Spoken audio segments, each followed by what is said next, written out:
Out of our Commitment 2016 coverage, Democratic candidate Bernie Sanders was canvassing across New Hampshire today. Sanders is surging in the polls, and his crowds are getting bigger. Our Josh McKelvin has more on what supporters are calling Sanders Mania. The crowd in Nashua this morning was 500 strong. And if you're wondering if Bernie Sanders is tapped into a certain kind of energy, just watch the reaction he gets when he inadvertently strolls into the gym before his introduction.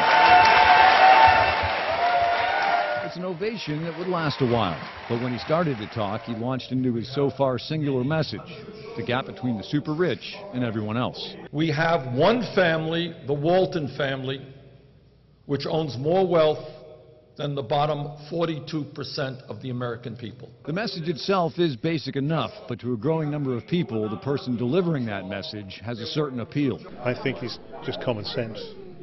Just common sense.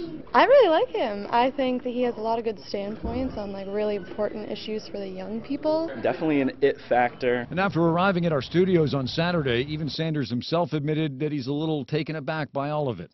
It's happening faster than I thought. Our latest poll shows Sanders trailing Hillary Clinton in New Hampshire by 8 points. In February, it was 52.